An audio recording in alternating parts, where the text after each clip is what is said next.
Hello everyone, আসসালামু আলাইকুম। সবাইকে আমন্ত্রণ জানাচ্ছি আমাদের নিয়মিত আয়োজন নারী উদ্যোক্তার সাফল্য অনুষ্ঠানে, এবং সাথে আছি আমি হাসিনা আনসার নাহার। প্রিয় দর্শক, প্রতি পর্বেই আমাদের স্টুডিওতে একজন নারী উদ্যোক্তা আমন্ত্রিত থাকেন। আজকে আমাদের স্টুডিওতে আমন্ত্রিত আছেন শারমিন আক্তার। তিনি পুরো অনুষ্ঠান জুড়ে আমাদের সাথে থাকবেন। তার জানা অজানা সকল তথ্যগুলো আমরা জানব, এবং তিনি কিভাবে একজন সফল নারী উদ্যোক্তা হয়ে উঠলেন সেই গল্পটাও আমরা তার কাছ থেকে শুনব। চলুন দর্শক, আমরা চলে যাই শারমিন আক্তারের কাছে। কেমন আছেন আপনি? আলহামদুলিল্লাহ ভালো আছি। আপনি কেমন আছেন? আমিও খুব ভালো আছি, মাশাআল্লাহ। আপনাকে অনেক প্রিটি লাগছে। আপনাকে আপু অনেক সুন্দর লাগছে। আপনি তো বেকিং, কুকিং সবকিছু নিয়ে কাজ করছেন, তো জি, আপনার উদ্যোগের নাম কি? আমার পেজের নাম হচ্ছে tasty spice and dessert. Tasty আর একটা স্পাইস আছে এন্ড। Tasty spice catering. ও, দুইটাই মানে হ্যাঁ, ক্যাটারিং সার্ভিসটাও আছে? জি। এটা কি ডেইলি নাকি? হ্যাঁ, ডেইলি বেসিসের উপরে আমরা রেখেছি আর কি। দুপুরের লাঞ্চটা আমরা মেইনলি মানে সার্ভ হুম করি। হুম হুম। দুপুরের আর লাঞ্চ আর হ্যাঁ, আর রাতের ডিনার না ডিনারটা স্ন্যাক্স মাঝে বিকেলে মাঝে। মাঝে মাঝে? কারণ আমাদের দুইটা ফুড স্টল আছে, হুম। ওইখানে আমাদের সময় দিতে হয়, তো সেই কারণে আমরা মানে দুপুরের লাঞ্চটাই প্রেফার করি বেশি। আচ্ছা, বেশি অর্ডারটা কিসের আসে, কোন মানে রেসিপির আমাদের আসে? ফাস্ট ফুড আইটেমটা বেশি চলে। হুম। আর সেগুলোর মধ্যে সবচেয়ে বেশি পিৎজা আইটেমটা পিৎজা সবার কাছে ভালো লাগে। অনেক পছন্দের। হুম, আপনার কোনটা পছন্দ? আমারও পিৎজাটাই ভালো লাগে। বাসার সবাই পিৎজাটাই লাইক হ্যাঁ, করে? আচ্ছা, আপনি যখন আহ, এগুলো শুরু করেছিলেন তখন কি এটাকে আসলে ব্যবসা হিসেবে ভেবেছিলেন নাকি শখ হিসেবে? না আমি যেহেতু রান্না করতে অনেক পছন্দ করি, সবাইকে খাওয়াতেও খুব পছন্দ করি, এখান থেকে আমার হুম একটা মানে শখ তৈরি হয়েছিল আমিও হুম একটা যদি কিছু করি। হুম এখন আস্তে আস্তে আমার হুম। বিজনেসের দিকে চলে যাচ্ছে। এটা আমার আচ্ছা, কাছে খুবই ভালো ভালো লাগছে। লাগতেছে। শুরুটা কিভাবে হয়েছিল? শুরুটা আমি আগে মানে হোম ডেলিভারি দিতাম। আগে আমার হুম। কোনো স্টলও ছিল না। বাসা আচ্ছা। থেকে আমি ফুড রেডি করে, ডেজার্ট আইটেম হুম আছে, হুম তারপর অনেক রকমের ফুড রেডি করে আমি মানে দোকানে দিতাম বা অনলাইনে সেল করতাম। হুম হুম সবচেয়ে হুম মানে মেইনলি হচ্ছে আমি অনলাইনে হুম সেল হুম করতাম হুম। হোমমেড খাবারগুলো পেজের মাধ্যমে। তো আচ্ছা। আস্তে আস্তে আমি স্টল দিলাম, এখান থেকে আবার ক্যাটারিংটা স্টার্ট করেছি। হুম হুম। তো এভাবেই যাচ্ছে আর কি। যাচ্ছে। তো আপনার অনুপ্রেরণা কে দিয়েছে, কে হেল্প করেছে বেশি? আমার অনুপ্রেরণা আমি ছিলাম। আর সবচেয়ে বেশি আমারই একটা ইচ্ছা ছিল যে আমি এরকম একটা কিছু করব যাতে আমি সবার মানে সেবা করতে পারি, নিজেরও মানে শখটা পূরণ করতে পারি, আচ্ছা, এরকম। তো এটা নিয়ে তো অনেক কাজ করার ইচ্ছা আপনার। তো হ্যাঁ, আপনি কি অবশ্যই। পড়ালেখাগুলো করছেন এই রান্নার উপরে? জি, আমি ট্রেনিং করেছি কালিনারি আর্টসের উপর। এটার আচ্ছা। উপরে এখন আমি মানে আছি। আচ্ছা, আপনার কাছে কি বেশি গুরুত্বপূর্ণ, একটা নতুন রেসিপি বানানো নাকি গ্রাহকের সঙ্গে সম্পর্ক ভালো রাখা? মানে গ্রাহকের সাথে সম্পর্কটা সব ভালো রাখাটা এখন আমার মানে সবচেয়ে বেশি প্রাধান্য দিচ্ছি। হুম হুম কারণ মানে রান্নার আইটেমটা আমি জানি কিভাবে তৈরি করতে হবে, হাইজিন মেনটেন করে সবকিছুই মোটামুটি আমার আইডিয়া আছে, কিন্তু হুম। মানে এখন আমার কিভাবে আমি আমার নিজেকে কাস্টমারকে প্রচার করবেন। ভালো হুম সার্ভিস দিব সেটার উপরেই আছে আর কি। হুম। অনেকে ভাবে ব্যবসা মানেই শুধু টাকা।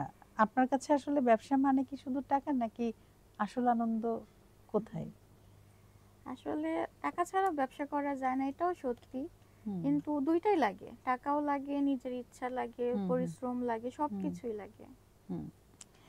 আপনি যখন নতুন কিছু বানান তখন কি সবসময় ব্যবসার কথা মাথায় রাখেন নাকি একেবারে নিজের মনের মতো করে কাজ করেন? নিজের মনের মতো করেই কাজ করি, হুম কারণ আমি তো স্টার্ট করেছি নিজের মনের মতো সবকিছু তৈরি করে, আগে তো ব্যবসা ছিল না আমার। হুম।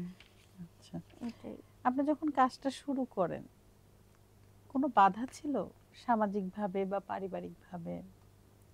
হ্যাঁ, তেমন বাধা ছিল না, আমার ফ্যামিলি আমাকে খুব সাপোর্ট সাপোর্ট করেছে, করেছে, এই কারণে আমি মানে আগাতে মানে পেরেছেন? পেরেছি এটাই।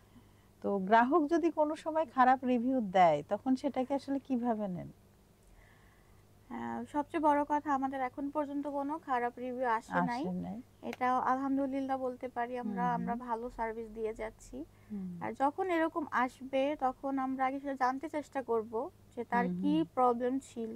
হুম তো আমরা আবার তাকে আবার মানে নতুন করে আবার ফুডটা দিয়ে চেষ্টা করব। হুম কখন তার থেকে আমরা কখন মানে টাকা হুম নিব না। হুম হুম ওটার রাইট যাতে সে খেয়ে যাতে মানে কেমন লাগে তখন সে বুঝতে পারবে যে আগেরটা হুম কি হুম প্রবলেম ছিল এখন আছে, তখন আমরা সেটাকে মানে ইয়ে করার চেষ্টা করব।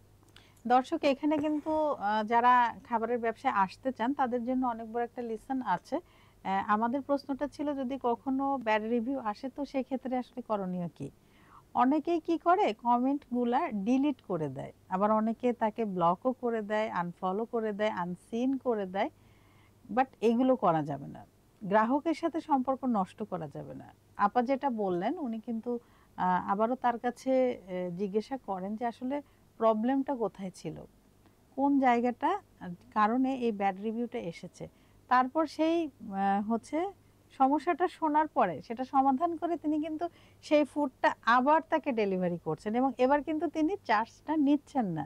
সো এটা খাওয়ার পর অবশ্যই গ্রাহকের মানে একটা ভালো রিভিউ তো আসবেই। তাহলে কি হলো, তার সাথে একটা খুব সুন্দর সম্পর্ক বিল্ড আপ হলো এবং সেই গ্রাহক কি করলো, এই এই যে ঘটনাটা হয়েছে সে কিন্তু আরো 10 জনকে বলবে, তখন আপনার আরো 10টা কাস্টমার কিন্তু বেড়ে গেল। এটাও একটা বিজনেস পলিসি আমি বলবো। কি বলেন আপনি? হ্যাঁ, এটা অবশ্যই। আচ্ছা, আর বাজারে এত প্রতিযোগিতা তবুও নিজের ব্র্যান্ড কি আলাদা রাখেন কিভাবে? মানে এটা আপনার আমরা থেকে কেন নিবে খাবার? কারণ আমরা মানে ফুডটা খুব ভালোভাবে প্রিপেয়ার করি, হুম হাইজিন মেনটেন করি, হুম সবকিছু আমাদের ফুডের টেস্ট কোয়ালিটিটা ভালো, মানে সবকিছু আমরা ভালোভাবে মানে মেনটেন করে ফুডটা তৈরি করি। তো হুম কাস্টমার যে একবার আমাদের মানে আসে টেস্ট করে সে আমাদের রিপিট কাস্টমার হয়ে যায়। হয়ে যায়। সবচেয়ে ভালো এটাই আমাদের কাছে লাগে যে আমাদের মানে যে কাস্টমারই আসুক না কেন ইনশাল্লাহ মানে সে রিপিট আবার আসতেই হবে হুম। তাকে। আপনার কাছে অনলাইন ব্যবসাটা বেশি সহজ লাগে না অফলাইন, ঝামেলা লাগে কোনটা? অনলাইনে তো একটু ঝামেলা আছেই, কিন্তু আমার কাছে মানে অফলাইনটাই সবচেয়ে বেশি ভালো ভালো লাগে। লাগে। অফলাইন অনলাইন ঝামেলা বলতে আসলে কি ধরনের ঝামেলা এখানে আমরা ফেস করি? কাস্টমারের অনেক রকমই থাকে, ডেলিভারি সিস্টেমের একটা প্রবলেম আছে, হুম মানে ডেলিভারি ম্যানটাকে সবসময় পাওয়া যায় না। হুম হুম হুম, তো বা লেট করে এগুলা কিন্তু আমাদেরকেই সব কাস্টমারকে বলতে হয়, কৈফিয়ত দিতে হয় হুম যে হুম লেট হলো কেন, সবকিছুই। হুম তো হুম এটার জন্য ঝামেলা মনে হয়, কিন্তু অফলাইনে আমরা কাস্টমারের সাথে সরাসরি কথা বলতে হুম পারছি, হুম এখানে আমাদের কোনো ঝামেলা মনে হচ্ছে না। হুম হুম। কাস্টমারের রিভিউটা আমরা জানতে পারতেছি সরাসরি নিতে পারছেন। সরাসরি, সেটাই। কিন্তু অনলাইনে তো সেটা পারতেছি না, আমরা যে কেমন লাগলো তাদের কাছে খাবারটা, হুম হুম হুম। এই তাই আমার কাছে অফলাইনটাই ভালো লাগে। দর্শক আসলে অনলাইন অফলাইন বিষয়টা আছে অনেক সময়। এই যে আপা যেটা বললেন ডেলিভারি একটা প্রবলেম, ডেলিভারি ম্যানের, এটা কিন্তু অনেক বড় একটা প্রবলেম। অনেক উদ্যোক্তাদেরই দেখেছি, অনেক প্রতিষ্ঠানকে দেখেছি এই যে অনলাইনে যারা বিজনেস করে অনেক সময় ডেলিভারি ম্যানের কারণে কিন্তু বিজনেসটাই বন্ধ করে দিল। কারণ সে ওইভাবে লোক পাচ্ছে না, সময় মতো যাচ্ছে না, বা যে খাবারটা যে ফুডটা সে নিয়ে যাচ্ছে সে সেইভাবে প্রেজেন্ট করতে পারছে না। হ্যাঁ, রাস্তাতেই হয়তো মানে একদম ইয়ে, আবার ধরেন আপনি খাবারটা সকালে দিলেন, ডেলিভারি ম্যানটা হয়তো ৩ ঘন্টা পর সেটা নিয়ে গেল। মানে অনেক ঝামেলা। তো এইগুলোর জন্য আসলে আমাদের কি করণীয়? আমরা কি ডেলিভারি ম্যানের জন্য বিজনেসটা ছেড়ে দিব? বিষয়টা আসলে তা না। এটারও সমাধান আছে। আমাদের একজন ডেলিভারি ম্যানের উপর ভরসা না করে আমাদের কয়েকজন ডেলিভারি ম্যানের সাথে যুক্ত থাকা উচিত। বিশেষ করে আপনি যে মহল্লায় আছেন, যে জায়গায় আছেন, তার আশেপাশে কোনো যদি ডেলিভারি কোম্পানি অথবা ডেলিভারি ম্যান থাকে, আপনি সেটা সাজেস্ট করুন নিজের জন্য।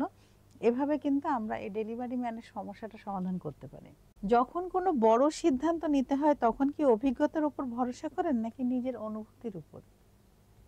আমি এখানে আমার অভিজ্ঞতাকেই বেশি প্রেফার করি, কারণ এখান থেকেই আমি মানে অভিজ্ঞতা যত থাকবে সে কাজ করার আরো অনুপ্রেরণা পাবে, আমি পাবেন, এটা মানে বিশ্বাস করি। বিশ্বাস করেন। জি। কেউ যদি এই বিজনেসে আসতে চায় তাদের আসলে তাদের উদ্দেশ্যে কিছু বলুন। তারা কি করবে? কিভাবে আসবে? তাদের তাদের করণীয় কি? সবচেয়ে মানে প্রথমে রাখতে হবে ধৈর্য, রাখতে হবে, হুম, খুব পরিশ্রমী হতে হবে, হুম, আর নিজের চেষ্টা চালিয়ে যেতে হবে, মানে হার মানা যাবে না এখানে। যাবে না। এখানে সব সময় মানে পরিশ্রম ভাবে কাজ চালিয়ে যেতে হবে, চেষ্টা যত করবে তত সে সফল হতে পারবে। আসলে নিজের প্রতি আত্মবিশ্বাস, নিজের প্রতি ভালোবাসা থাকতে হবে, কাজের প্রতি ভালোবাসা, আর ওই যে বললেন ধৈর্য, হুম, আর নিজের কাজে সৎ থাকতে হবে। আর নিজের ইচ্ছা শক্তিটাই হচ্ছে বড়। আমি ২ পা এগিয়ে ৩ পা পিছিয়ে গেলাম, আমার লক্ষ্যটাই আমি স্থির করতে পারলাম না, এটা কিন্তু হবে না। আগে আপনাদের লক্ষ্যটা স্থির করতে হবে। তারপর আপনার যদি সবচেয়ে ভালো হয় কোনো প্রতিষ্ঠানে বা কোনো জায়গায় যদি আপনি ৬ থেকে ১ বছর একটা অভিজ্ঞতা নিয়ে আসেন, তারপর নিজের বিজনেসটা শুরু করেন, তাহলে কিন্তু আপনার যে গ্যাপগুলো থাকার কথা সেটা আর থাকবে না। এবং একজন ভালো পরামর্শক দরকার। কি বলেন? একজন ভালো হ্যাঁ, পরামর্শক অবশ্যই। অবশ্যই এটা তো দরকার। অবশ্যই সে লাগবে। হতে পারে আপনার বন্ধু অথবা আপনার ফ্যামিলির কেউ বা হ্যাঁ, আত্মীয়স্বজনও হতে পারে অথবা সমাজের বিশিষ্ট ব্যক্তিবর্গও হতে পারে। হ্যাঁ, যে হুম, কেউই হতে পারে। কিন্তু মানে মেইনলি এটা শুরু হয় ফ্যামিলি থেকেই। থেকে। যদি হাসব্যান্ডের সাপোর্ট পাওয়া হুম, যায় হুম, তাহলে কিন্তু এটা করতে সব মেয়েরাই মানে এগিয়ে যাওয়ার আরো অনুপ্রেরণা পাবে। হুম, হুম, আর আমিও আমার হাসব্যান্ড থেকে এটা সবচেয়ে বেশি মানে অনুপ্রেরণা হুম, পেয়েছি হুম, যে এরকম কিছু এগিয়ে যেতে হবে আমার হুম, ফিউচারে কিছু একটা করলে ভালো। সবকিছুই আমার হাসব্যান্ডের জন্যই। হুম, হুম। যাক, ভাইয়া যদি আমাদের এই অনুষ্ঠানটা দেখে থাকেন, আপু কিন্তু অনেক প্রশংসা করলেন ভাইয়ার। ভাইয়া পাশে ছিলেন বলে আজ আপু একজন সফল নারী উদ্যোক্তা হয়ে উঠেছেন। আসলে এভাবেই কিন্তু আমাদের যারা ফ্যামিলিতে আছেন, তারা যদি নারীদেরকে সাপোর্ট করেন, এভাবে এগিয়ে নিয়ে যায়, তাহলে নারী কিন্তু ঘরও যেমন সামলায়, বাইরেও সামলায়, মানে সবকিছুই কিন্তু সে সুন্দর মতো করতে পারে। আর একটা ব্যবসা করতে গেলে অবশ্যই তাকে মেন্টালিও স্বাবলম্বী হতে হবে। আমরা বলি না যে আমরা স্বাবলম্বী। স্বাবলম্বী বলতে কিন্তু শুধু আর্থিক স্বাবলম্বী না, তাকে শারীরিকভাবেও স্বাবলম্বী হতে হবে এবং মানসিকভাবেও। তো এই সাপোর্টটা মেন্টালি সাপোর্টটা যদি পরিবার থেকে পাওয়া যায়, এর থেকে বড় শক্তি আমার মনে হয় না আর কিছু আছে। এ বিষয়ে আপনি কিছু বলুন। হ্যাঁ, অবশ্যই। ফ্যামিলি সাপোর্টটাই তার একটা মেয়ের জন্য সবচেয়ে হুম, বড় একটা অবদান। কারণ ফ্যামিলি সাপোর্ট না থাকলে কোনো মেয়েই কিন্তু সমাজে এগিয়ে যেতে হুম, পারবে হুম, না। অনেক কথার সম্মুখীন হতে হবে, হুম, অনেক হুম, বিপদ বাধা সবকিছুই আসবে। হুম। আর যদি ফ্যামিলি সাপোর্ট থাকে তা কখন কোনো বাধাই তাকে আটকে রাখতে পারবে না। আর এই যে বিভিন্ন ধরনের মানুষ কিন্তু বিভিন্ন কথা বলে। যখন একজন নারী ঘর থেকে কিছু একটা করতে যায়, হুম। মানে এত সহজ না। হ্যাঁ, এটা তো উদ্যোক্তা মানেই তো অবশ্যই। চ্যালেঞ্জ। আর সেখানে যদি নারী শব্দটা যুক্ত হয়ে যায়, তখন তো হ্যাঁ, মহা চ্যালেঞ্জে অনেক, পরিণত হয়। অনেক। তা আসলে তখন করণীয় কি? আমরা কি কটু কথা শুনে পেছনে চলে যাব না, নাকি কখনোই কি না। করব? আমাদের কখনোই পেছানো উচিত না।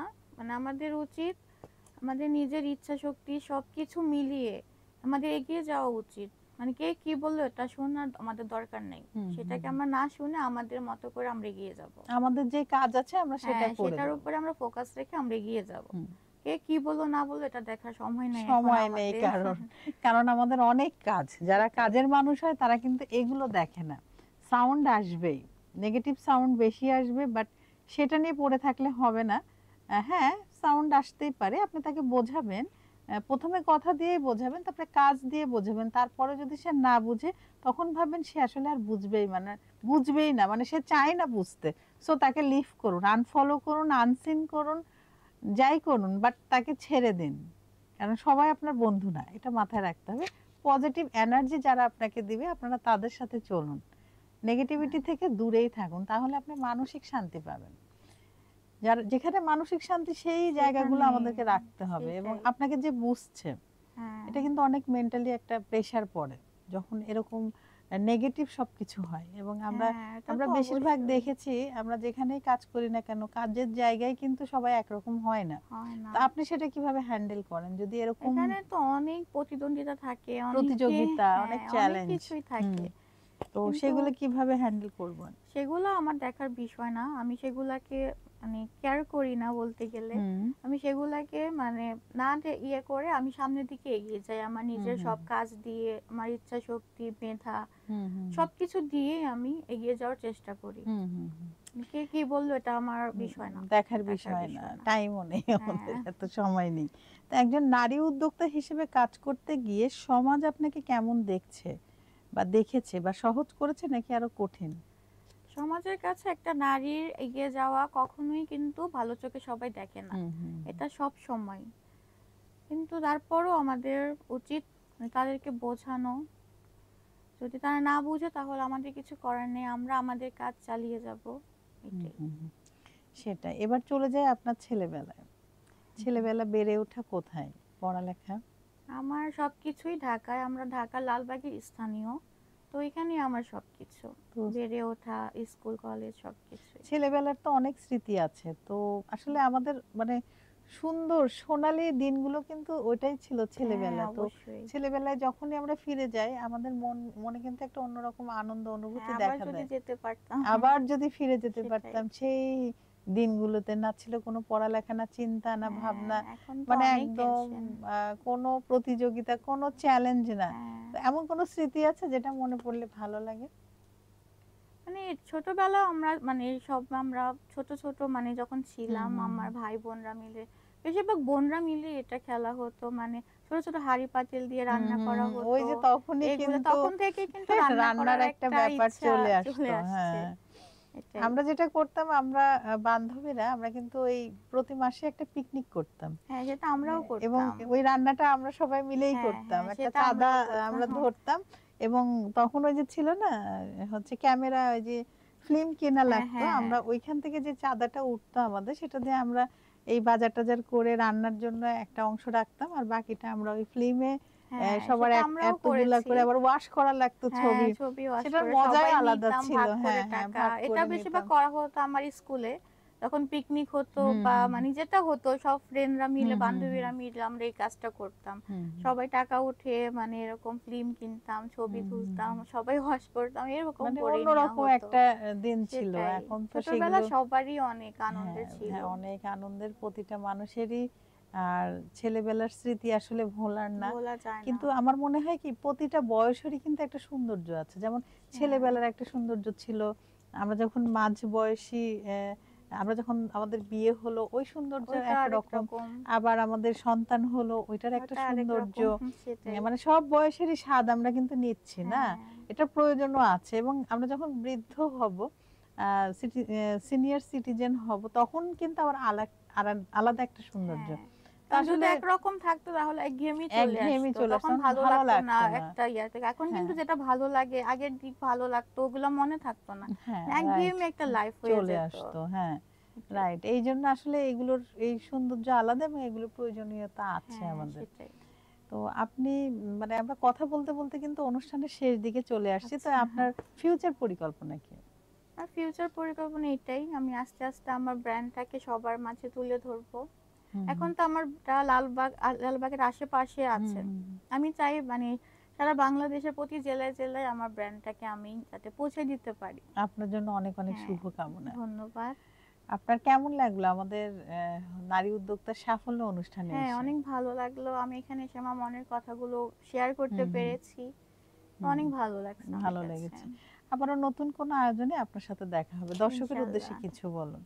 আপনাদের উদ্দেশ্যে আমি এটাই বলতে চাই, এখন আমি যেটা মনে করি প্রতিটা নারীরই উচিত এগিয়ে যাওয়া লাইফে। ঘরে বসে না থেকে যাতে আমরা প্রতিটা নারী যাতে নিজের একটা পরিচয় তৈরি করতে পারি সমাজে, সেটা করা। আর অবশ্যই আপনারা মানে হাইজিন মেনটেন করে সবকিছু সুন্দরভাবে রান্না করবেন। কারণ হাইজিন মেনটেন না করলে কিন্তু আমাদের স্বাস্থ্যের অনেক ঝুঁকি থাকে। এই কারণে আপনারা সবাই চেষ্টা করবেন বাসায় হোক যেখানেই হোক হাইজিনটা মেনটেন করার জন্য। Thank you so much. সবাই ভালো থাকবেন। আপু আবারও দেখা হবে নতুন কোনো আয়োজনে। ইনশাআল্লাহ আপু। ভালো আসসালামু থাকবেন। আলাইকুম। ভালো ওয়ালাইকুম থাকবেন। আসসালাম। দর্শক আপনারা যারা এতক্ষণ আমাদের সাথে ছিলেন, আপনাদের সবাইকে অসংখ্য ধন্যবাদ। আপনারা চাইলেই কিন্তু আমাদের এই অনুষ্ঠানে আসতে পারেন। সেক্ষেত্রে আমাদেরকে ইনবক্স করতে পারেন। আমাদের মোবাইল নাম্বার দেয়া আছে, কল করতে পারেন, ইমেল অ্যাড্রেস আছে। সেখানে আপনার ডিটেইলস দিতে পারেন অথবা আমাদের এই পোস্টের কমেন্ট বক্সে কিন্তু কমেন্ট করতে পারেন।